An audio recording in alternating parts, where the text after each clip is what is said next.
Hello everyone, I am Mukul Kumar, a software engineer at Amazon, and today I'm going to talk about my personal interview experience at Amazon. आज देखते हैं यार क्या process होती है, exact process interview के अंदर क्या क्या चीज़ें होती हैं, क्या क्या कंपोनेंट्स होते हैं, क्या क्या गलतियां मैंने की थी और क्या क्या चीज़ें हैं जिन्हें आपको अवॉइड करना है। तो जल्दी से शुरू करते हैं। Audio Jungle.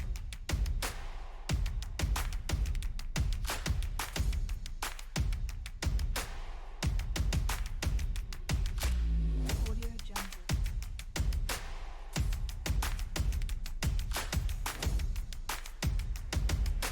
मैंने अमेज़न में पहले 6 मंथ इंटर्नशिप की थी, उसके बाद में पीपीओ मिला और फुल टाइम इंजीनियर की तरह ज्वाइन हुआ।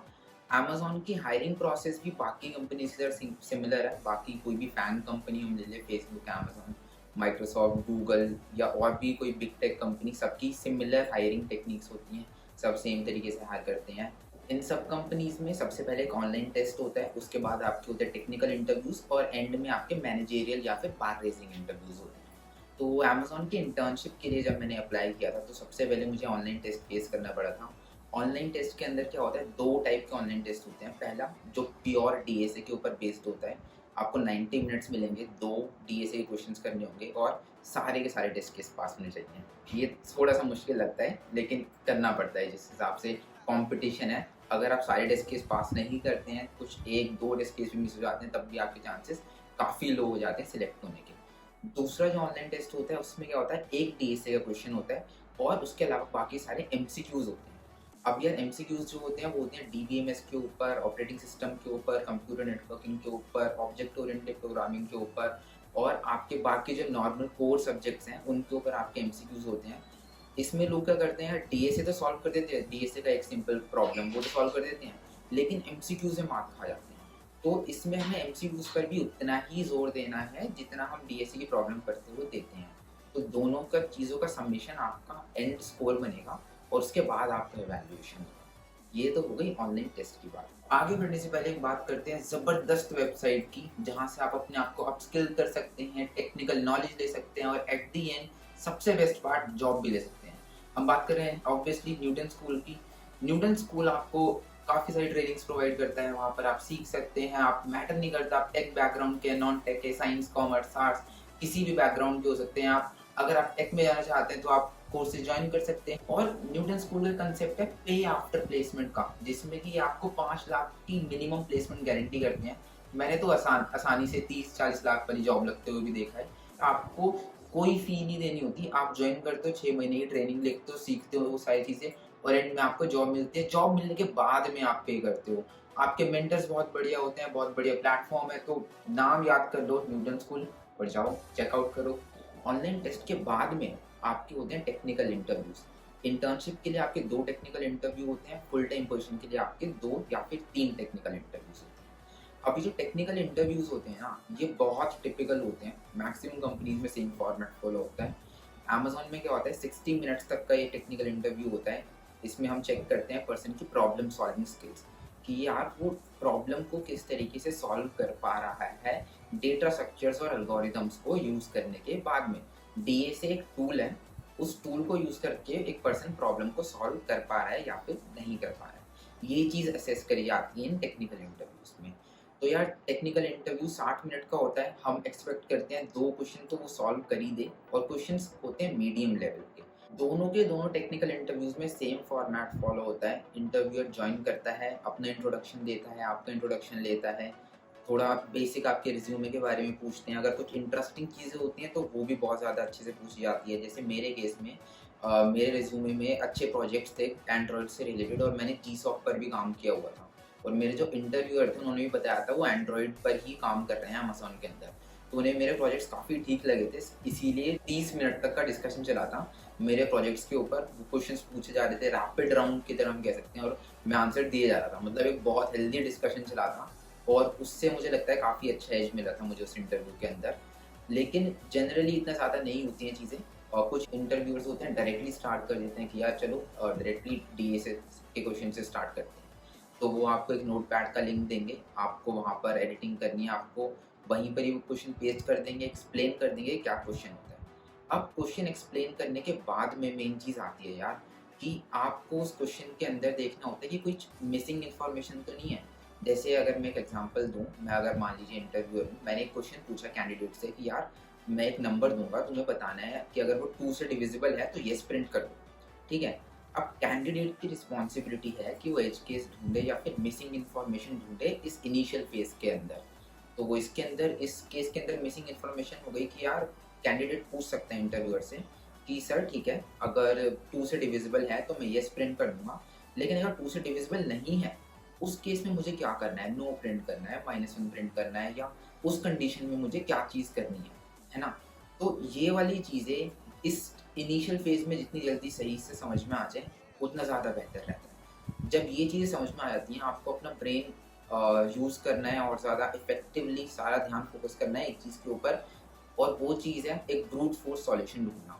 बकवास से बकवास सॉल्यूशन, बस हमें किसी ना किसी तरीके से जुगाड़ लगा के, जैसे हम बोलते हैं, उस प्रॉब्लम को सॉल्व करना है। n क्यूब, n4, n5 कोई कॉम्प्लेक्सिटी मैटर नहीं करती है ब्रूट फ़ोर्स सॉल्यूशन में। आप कुछ भी बस दे दो उन्हें। इंटरव्यूअर को पता लग जाना चाहिए कि यार आपको क्वेश्चन एग्ज़ैक्टली समझ में आ गया, ठीक है? ब्रूट फ़ोर्स सॉल्यूशन का मतलब यही होता है कि यार बंदे ने क्वेश्चन समझ लिया और कुछ ना कुछ जुगाड़ करके एक अप्रोच बना दिया है, अब इसे इम्प्रूव करना है। यहाँ से आगे प्रॉब्लम सॉल्विंग का काम शुरू होने वाला है, ठीक है? अब ब्रूट फ़ोर्स सॉल्यूशन आ गया तो आप उन्हें खुद ही बता सकते हो कि यार मैं जानता हूँ ये अच्छा सॉल्यूशन नहीं है, ये कॉम्प्लेक्सिटी है इसकी, क्या मैं इसे इम्प्रूव करूँ? इंटरव्यूअर बोल देगा हाँ बिल्कुल, वो तो यही चीज़ चाहते हैं, वो तो चेक करना चाहते हैं कि यार प्रॉब्लम सॉल्विंग बंदा है या फिर नहीं है। उस टाइम पे आपको अपना टाइम इन्वेस्ट करना है देखने में कि किस तरीके से इसका एक अच्छा सॉल्यूशन ढूँढा जा सकता है। थोड़ा इम्प्रूव्ड सॉल्यूशन हो सकता है, बहुत ज़्यादा इम्प्रूव्ड सॉल्यूशन हो सकता है, या फिर एक परफेक्ट सॉल्यूशन हो सकता है, कुछ भी। आप उसे डिस्कस करना है आपको। अगर आपको टाइम चाहिए तो आप इसमें इंटरव्यू से माँग भी सकते हैं कि आप डायरेक्टली पूछ सकते हैं, sir can I take a couple of minutes to think, can I take a couple of minutes to like draw some diagrams and do something. तो यार ये वाली चीज़ें काफ़ी अच्छी रहती हैं। आपको थिंक करने के लिए, आपको सोचने के लिए, आप अपना पेन पेपर पे लो, लिखते जाओ क्या चीज़ कैसे-कैसे कर सकते हैं और बोलते रहो। इंटरव्यूअर जो है ना भाई, अपना एक्स्ट्रा टाइम निकाल के इंटरव्यू देने आया है, ठीक है? इस इंटरव्यू देने के उसे कुछ ऐसे पैसे-वैसे नहीं मिल रहे या अप्रेज़ल नहीं मिल रहा या कुछ नहीं मिल रहा। वो अपने इंटरेस्ट से खुद आया है। अगर उसके पास अपना काम भी पड़ा हुआ है साथ में, तो आपको उसके साथ एंगेज करते रहना है। उसे लेफ्ट रोल फीड नहीं करना कि उसने क्वेश्चन दे दिया, अब तुम खुद ही अपने-अपने में लगे हो। उससे इंटरैक्ट करना है, उसे बताना है कि तुम क्या सोच रहे हो।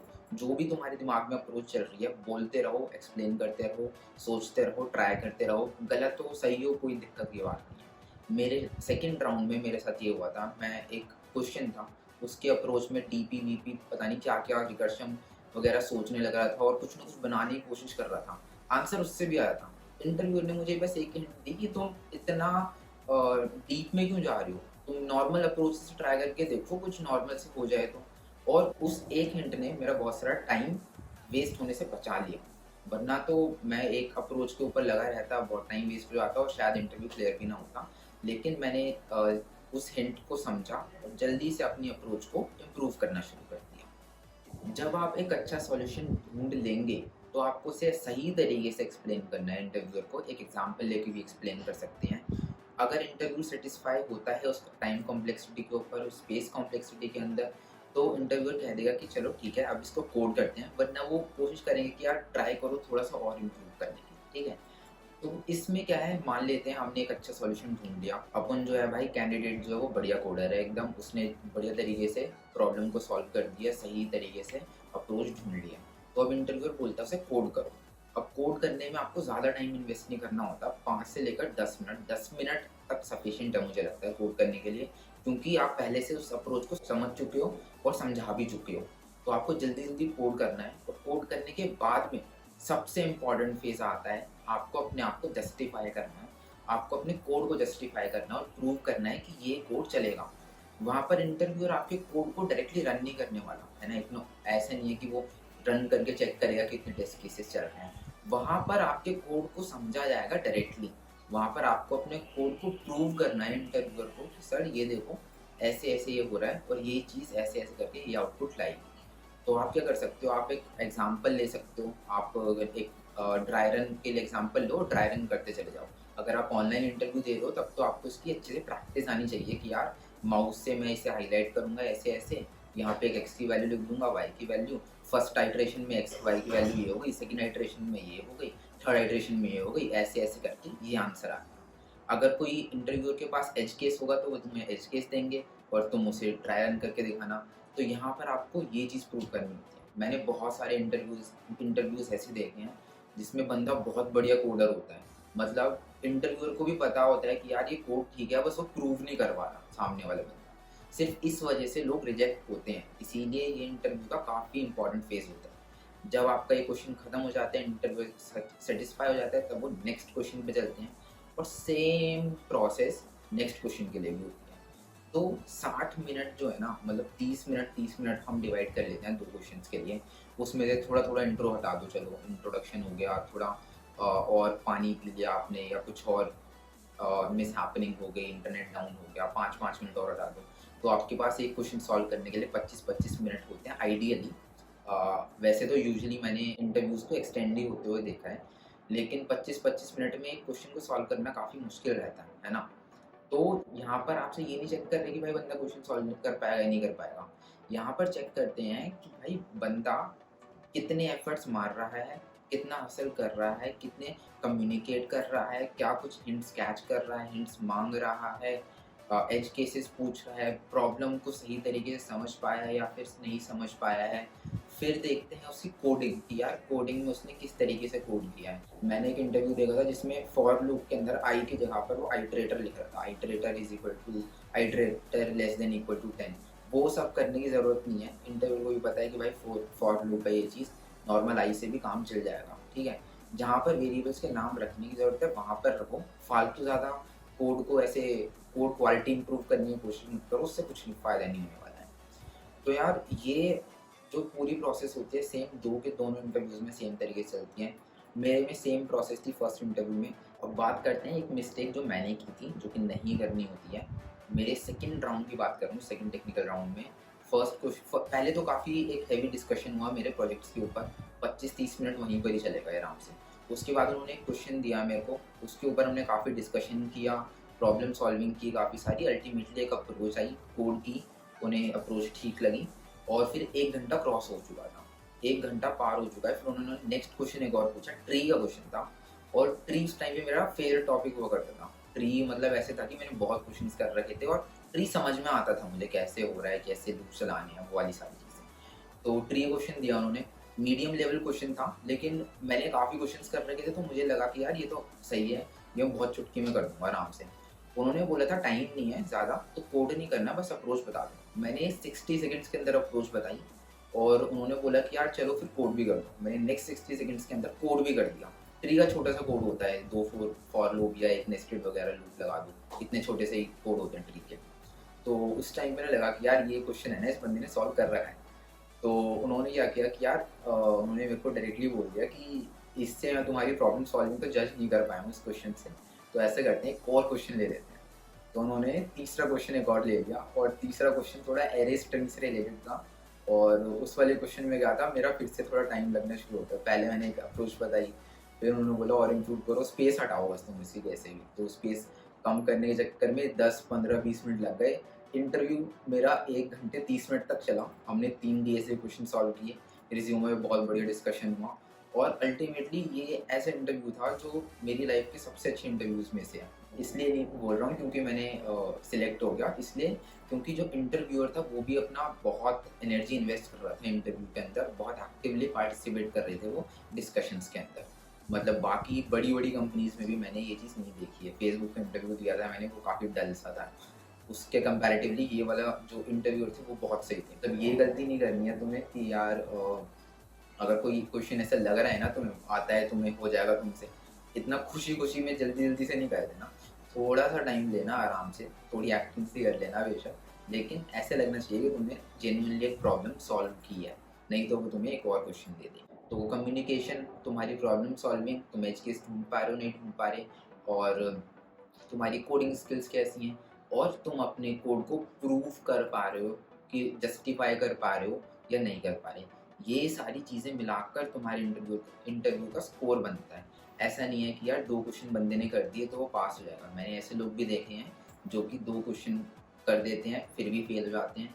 ऐसे लोग भी देखे हैं जो 1.5 क्वेश्चन करते हैं उसके बाद भी पास हो जाते हैं। तो यार यही था मेरा इंटरव्यू एक्सपीरियंस। एक ऑनलाइन टेस्ट, 2 टेक्निकल इंटरव्यूज़। और इंटर्नशिप में ऐसे ही होता है।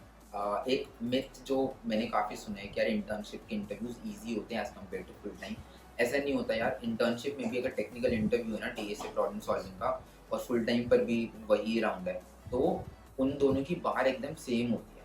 चाहे वो इंटरव्यू इंडिया के अंदर हो रहा हो, सिएटल के अंदर हो रहा हो, किसी भी कंट्री के अंदर हो रहा हो, सेम कंपनी का इंटरव्यू है तो उनकी बार, क्वेश्चन का लेवल, वो सारी चीज़ें सेम ही रहती हैं। ऐसा नहीं है कि इंटर्नशिप में आपको ईज़ी क्वेश्चंस मिल जाते हैं।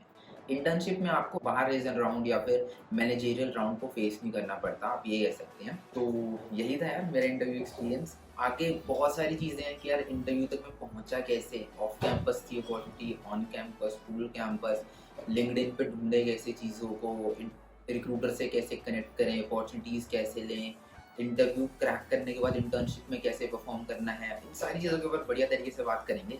आगे की नेक्स्ट वीडियोस काफ़ी इन्हीं के ऊपर बेस्ड हैं, तो सब्सक्राइब कर लेना। बाकी have a nice day, good bye, take care, chill. Audio Jungle.